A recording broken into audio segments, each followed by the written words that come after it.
Hello students. तो चलिए अब हम स्टार्ट करते हैं। लास्ट टॉपिक है in this chapter, surface chemistry का सबसे लास्ट टॉपिक है।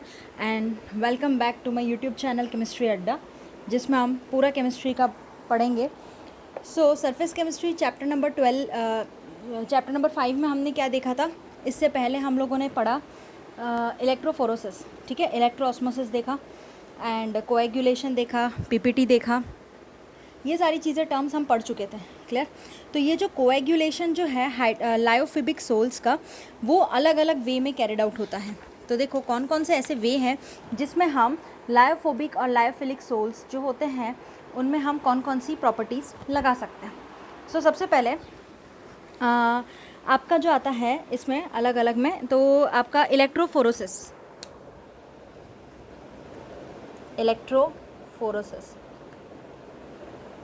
So what do you mean bye electrophoresis? हम पहले देख चुके हैं कि कोलोइडल पार्टिकल्स क्या करते हैं, मूव करते हैं टूवर्ड्स ऑपोजिटली चार्ज इलेक्ट्रोड। आपको पता है अगर पॉजिटिव कोलोइडल पार्टिकल्स है तो नेगेटिव इलेक्ट्रोड की ओर मूव करेंगे, अगर नेगेटिव हैं तो पॉजिटिव इलेक्ट्रोड की ओर मूव करेंगे, क्लियर। तो मैंने अभी आपको वही बताया कि कोलोइडल पार्टिकल मूव करते हैं टूवर्ड्स ऑपोजिटली चार्ज इलेक्ट्रोड्स की ओर और उसके बाद डिस्चार्ज होकर प्रेसिपिटेट देते हैं। आया समझ में? दूसरा जो है point, that is by mixing two oppositely charge soul.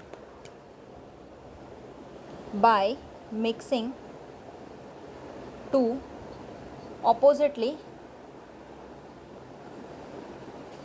Charged sols, ठीक है। दैट मीन्स कि हम मिक्स करते हैं दो अपोजिटली चार्ज सोल्स को। तो मिक्स करने पे क्या होता है? अच्छा, अब एक चीज़ आप समझ सकते हो कि इलेक्ट्रोफोरोसिस में हमने देखा था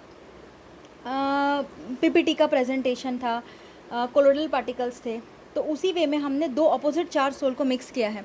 इसमें सिर्फ आपको पॉइंट्स नहीं लिखना है, इसमें क्वेश्चन ऐसे आएगा कि कोएगुलेशन अगर हम लायोफोबिक सोल्स का करते हैं तो उसमें कौन कौन से वे होते हैं वो बताओ। तो उसमें 4-5 वे है, तो आपको वो बताना है। एग्जाम में आपको सिर्फ टू द पॉइंट नहीं लिखना, इसको एक्सप्लेन भी करना है जो आपकी बुक में गिवन है। सो आप एक बार गो थ्रू करना। सो जैसे हम इसको क्या करेंगे, मिक्स करते हैं दो अपोजिटली चार्ज सोल को, तो क्या होता है? तो जैसे हम दो अपोजिटली चार्ज सोल को मिक्स करते हैं तो when mixed in almost equal proportion में करेंगे, ठीक है। तो इक्वल प्रोपोर्शन में अगर हम करते हैं तो न्यूट्रलाइज कर देगा ये चार्जेस को, है ना, और उसके बाद पार्शली चढ़ जाएगा, है ना, पार्शियली आ जाएगा। मतलब कि थोड़ा दो सोल्स हमने मिक्स किया ना, तो आधा वो करेगा आधा ये करेगा, तो ऐसे इस टाइप में।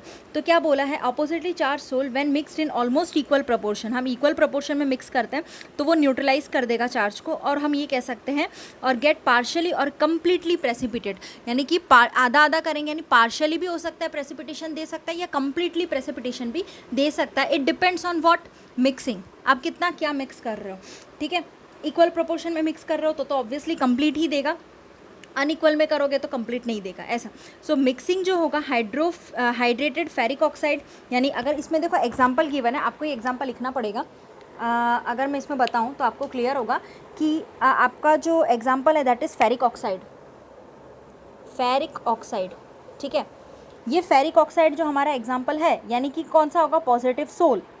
ये जो है हमारा कैसा है? Positive sol, clear. और उसी के बाद सेकेंड में आप इसमें एक नेगेटिव सोल ले लो, तो दैट इज आर्सेनियस सल्फाइड,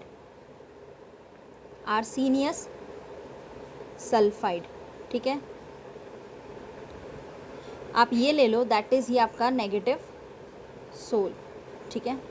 चलो, तो हमारे पास दो सोल आ गए, एक हो गया फेरिक ऑक्साइड यानी कि पॉजिटिव सोल, और दूसरा हो गया arsenious sulphide, that is negative sol, ठीक है। ये दो है, इसको अगर हम ब्रिंग करते हैं together, bring them in a precipitate form, इनको अगर साथ में लेके एग्रीगेट करा के क्या करते हैं? प्रेसिपिटेट फॉर्म में लेकर आते हैं, साथ में उनको मिक्सिंग कराते हैं, तो क्या होगा? इस टाइप के कोएगुलेशन को हम क्या बोलेंगे? Mutual coagulation. अब यहाँ पे पॉजिटिव नेगेटिव साथ में है तो पीपीटी तभी फॉर्मेशन हो पाएगा, और इसी फॉर्मेशन को यानी इसी टाइप के कोएगुलेशन को हम क्या कहते हैं? Mutual coagulation. याद रखो, म्यूचुअल कोएगुलेशन मतलब कि ये म्यूचुअल साथ में मिलके पीपीटी दे रहे हैं, म्यूचुअल कोएगुलेशन, ओके। चलो, थर्ड पॉइंट आता है बॉइलिंग बाय बॉइलिंग। तो हम देखते हैं कि बॉइलिंग में क्या है। तो बॉइलिंग आप क्या क्या कह सकते हो कि जब भी हम सोल को बॉईल करते हैं, यानी कोई भी हमारा सोल है उसको अगर हम बॉईल करेंगे सोल्यूशन को, तो जो भी एड्जॉर्ब लेयर होगी वो डिस्ट्रीब्यूट कर जाएगी। यानी देखो एड्जॉर्ब लेयर क्या होगी, ईजिली। एक तो देखो एड्जॉर्ब लेयर पे क्या होती है, हमारा जो सोल्यूशन होता है जिसके जो पार्टिकल एड्जॉर्ब होते हैं। लेकिन इसमें बॉइलिंग में क्या होगा कि अगर हम कोई भी सोल को बॉईल करते हैं तो एड्जॉर्ब लेयर है ना, वो क्या होती है, डिस्टर्ब्ड हो जाती है। किसकी वजह से, इंक्रीज्ड कोलिजन की वजह से।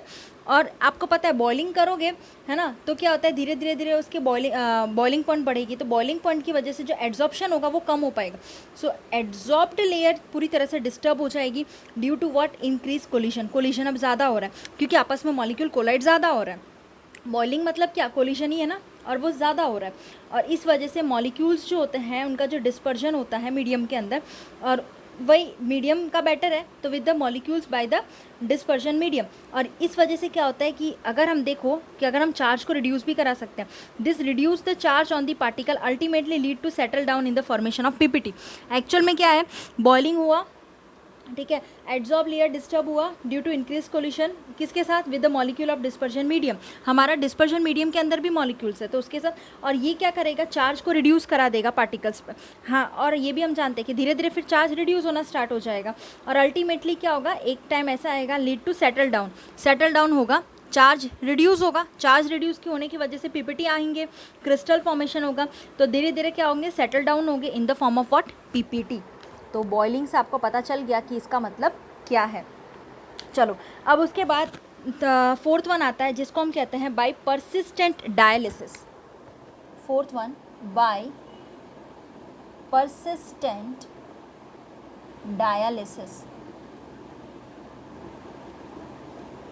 ओके, इसका मतलब क्या हुआ, बाय परसिस्टेंट डायलिसिस। तो जैसे हम प्रोलॉन्ग डायलिसिस, मैंने आपको बताया था प्रोलॉन्ग डायलिसिस करेंगे, यानी कि इलेक्ट्रोलाइट का ट्रेस ऑफ इलेक्ट्रोलाइट प्रेजेंट, कितना ट्रेस ऑफ कितने अमाउंट में इलेक्ट्रोलाइट प्रेजेंट है सोल्यूशन के अंदर, अगर इजीली वो रिमूव्ड कर सकते हैं almost completely, and colloid become unstable and ultimately coagulate हो सकता है। यानी कि देखो डायलिसिस कहने का मतलब ये हुआ कि आप कितना ज़्यादा प्रोलॉन्गली, एकदम ज़्यादा, यानी कितना ज़्यादा आप लोग क्या करा सकते हो, इलेक्ट्रोलाइट प्रेजेंट है हमारे ट्रेस अमाउंट में। देखो एक तो ट्रेस अमाउंट यानी कम अमाउंट होता है, सो हम ये कह सकते हैं कि इलेक्ट्रोलाइट कितना प्रेजेंट है सोल्यूशन के अंदर, उसको हम इजीली रिमूव भी करा सकते हैं।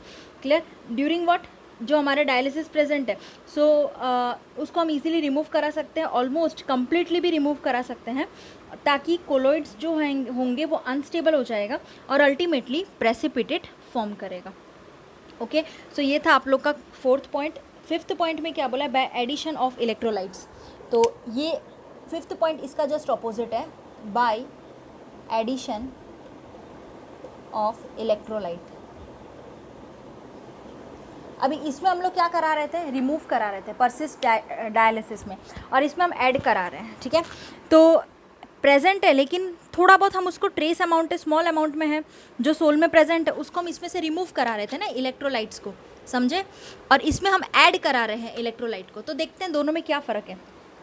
सो बाय एडिंग इलेक्ट्रोलाइट्स में जब भी हम excess of an electrolyte add करते हैं तो कोलोइडल पार्टिकल प्रेसिपिटेट देता है। आप जितना ज़्यादा इलेक्ट्रोलाइट ऐड करोगे उतना ही ज़्यादा आपको पीपीटी मिलेगा। आप प्रैक्टिकल्स करोगे ना केमिस्ट्री का, उसमें आप जब भी आप प्रेसिपिटेट बनाओगे तो उसमें आपको पता चलेगा, दो मिक्सिंग कंपाउंड्स जब आप ज़्यादा अमाउंट में लेते हो, एक्सेस अमाउंट में, तो उतना ही ज़्यादा आपको प्रेसिपिटेट मिलेगा, पीपीटी।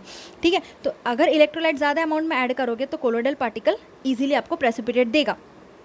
तो ये रीज़न देखो क्या बोला है, when excess of an electrolyte is added the colloidal particle precipitated. और ये रीज़न ये है कि दैट कोलोइड्स इंटरेक्ट करते हैं आयन के साथ।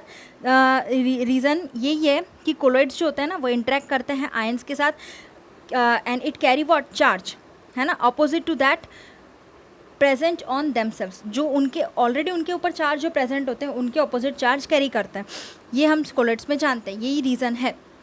तो रीज़न हम यही कह सकते हैं that colloid interact with ion के साथ इंटरेक्ट होने के बाद क्या करता है, चार्ज कैरी करता है, ऑपोजिट चार्ज कैरी करता है to that present on themselves, जो उन पर खुद पे प्रेजेंट है उनसे ऑपोजिट चार्ज, और इसी वजह से न्यूट्रलाइजेशन होता है और लीडिंग बाद में एक फाइनल प्रोडक्ट कोएगुलेशन देता है। ठीक है, और ये आयन ही रिस्पॉन्सिबल है न्यूट्रलाइजेशन के लिए, चार्ज न्यूट्रलाइजेशन ऑफ चार्ज के लिए आयन ही रिस्पॉन्सिबल है। ये जो पार्टिकल्स पे हो रहा है that is what coagulation ion. तो एक टर्म आता है जिसे हम कहते हैं कोएगुलेशन आयन, यानी कि प्रेसिपिटेशन जो हो रहा है वो कैसे हो रहा है। तो दैट मीन्स देखो ये जो है हमारे पास द आयन जो रिस्पॉन्सिबल होते हैं न्यूट्रलाइजेशन करने के लिए चार्ज को किस पार्टिकल्स पे, तो that is what coagulating ions, उन्हीं को हम कोएगुलेटिंग कहेंगे। नेगेटिव आयन क्या करेगा, cause the precipitation of positively charge sol. Negative ion जो क्या करेगा, पीपीटी पॉजिटिवली चार्ज सोल का ले लेगा और वैसे ही वाइसा वर्सा पॉजिटिव नेगेटिव का ले लेगा। इस टाइप में क्या होता है, प्रेसिपिटेशन फॉर्मेशन होता है। और हम देख सकते हैं यहाँ पे कि जनरली जो हमारे पास सबसे ज़्यादा वैलेंस जो इसमें आप देखो कि अलग अलग वैलेंसीज आपको देखने को मिलेगी, वो आपको अभी मैं बताती हूँ कोएगुलेशन के हिसाब से पॉजिटिव एंड नेगेटिव के लिए। सो आप देख सकते हो इसमें कि आपको है ना हमारे पास जो कंपाउंड्स है उसके बेसिस पे आपको वैलेंस ग्रेटर वैलेंसी देनी है। क्लियर। तो देखो जितना ज़्यादा greater the valence of the flocculating ion added, अब जितना ज़्यादा आप फोकस यानी कि जितना ज़्यादा आप आयन को ऐड करोगे जितनी ज़्यादा वैलेंसी होगी, तो greater the valence of the ion added greater is the power to cause precipitation, उतना ही ज़्यादा पावर होगा प्रेसिपिटेट कराने की जितने ज़्यादा आयन प्रेजेंट होंगे। क्लियर। और उसी को हम क्या बोलते हैं, हार्डी-स्क्यूज रूल, हार्डी-स्क्यूजी रूल, हार्डी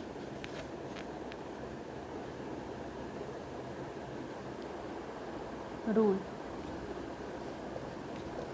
इसी को हम लोग क्या बोलते हैं, हार्डी-स्क्यूजी रूल। क्लियर। तो हार्डी-स्क्यूजी रूल में कुछ नहीं है, इतना ही आपको देखना है कि जितना ज़्यादा वैलेंस होगा आयन ऐड करते जाएंगे, वैलेंसी उतनी जनरेट होगी, उतनी ज़्यादा वैलेंसी जनरेट हुई उतना ही ज़्यादा प्रेसिपिटेशन होगा। So that is Hardy Schulze rule. और ये हम कह सकते हैं कोएगुलेशन में नेगेटिव सोल जो होंगे हमारे उसमें कोएगुलेशन यानी फोक्यूलेटिंग पावर इस टाइप में होता है।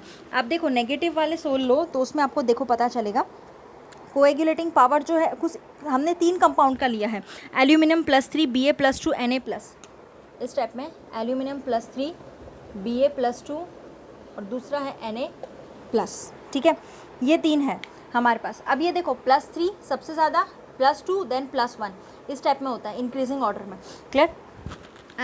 सॉरी डिक्रीजिंग में, छोटे से बड़ा मतलब बड़े से छोटा हम करेंगे, पहले Al+3 फिर Ba+2 फिर Na पॉजिटिव। तो यानी जितनी ज़्यादा वैलेंसी उतने ज़्यादा उसका कोएगुलेशन पावर, और हम कह सकते हैं कि प्रेसिपिटेशन फोकसिंग पावर। अब उसके बाद ये आपके 3 हैं जो आपको नेगेटिव सोल का एग्जाम्पल है, ये आपके नेगेटिव सोल्स के एग्जाम्पल है। ठीक है, these are all of what, your negative sol. उसी वे में अगर आप देख सकते हो यहाँ पे कि अलग अलग आपको पॉजिटिव सोल के the coagulation of a positive sol flocculating power is in the order of what. तो देखो कुछ पॉजिटिव सोल के एग्जांपल देख लेते हैं हम लोग। FeCN6 raised to -4, ये एक पहला है। उसके बाद PO4 greater than PO4 -3 greater than SO4 -2 greater than Cl-। सो ये आपके कुछ एग्जाम्पल्स हैं जो आपको लर्न रखने हैं। ये जो एग्जाम्पल है उसमें आपके पॉजिटिव सोल्स के एग्जाम्पल होंगे।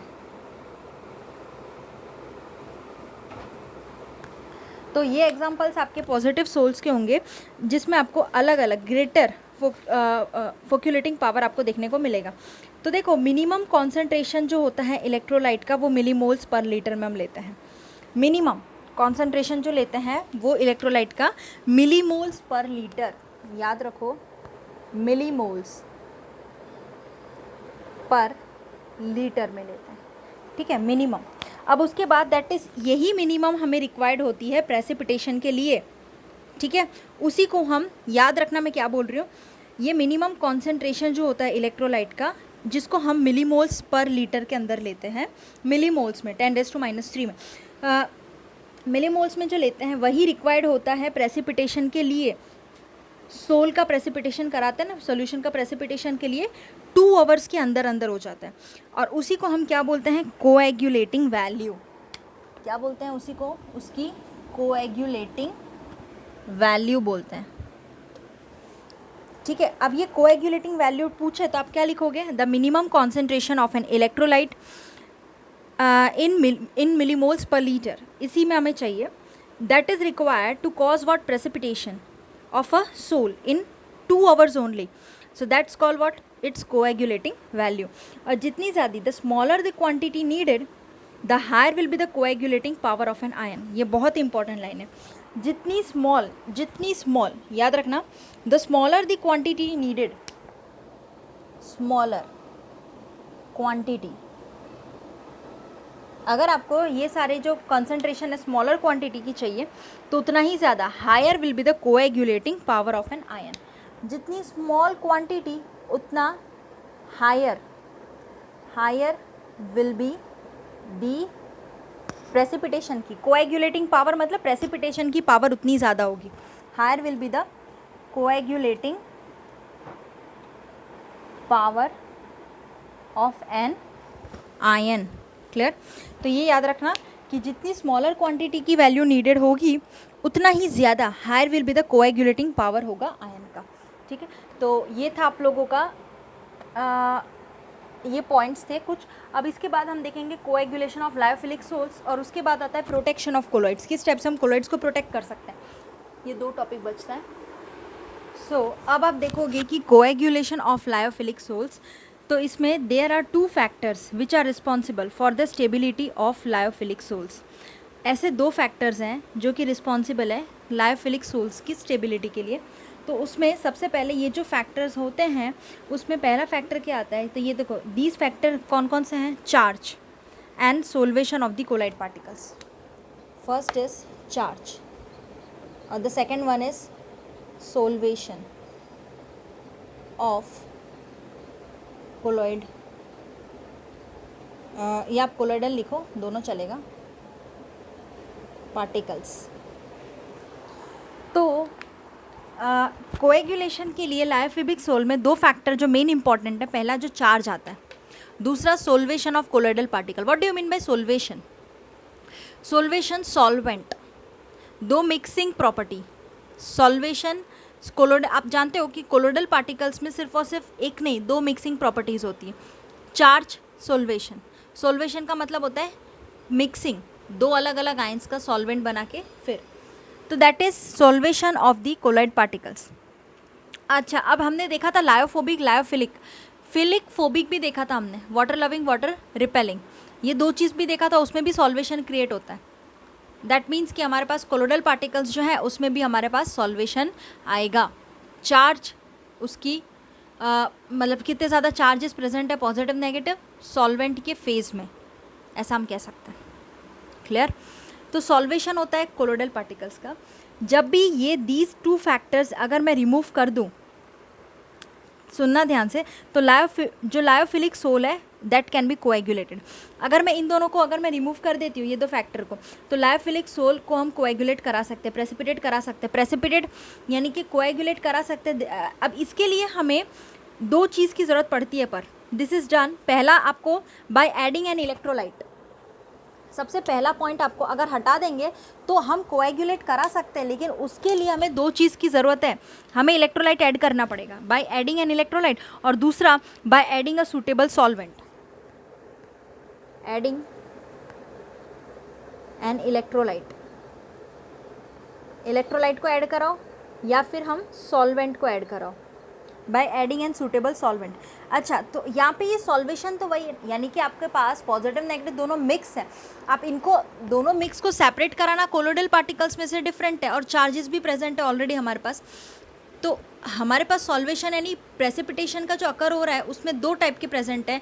कोएगुलेशन के लिए आपको इलेक्ट्रोलाइट और ज़्यादा अमाउंट में ऐड कराना पड़ेगा, और आपको या तो फिर आपको सॉल्वेंट ऐड कराना पड़ेगा, दोनों में से कोई चीज़ एक, दोनों ही आपका ऐड कराओ तो भी चलेगा।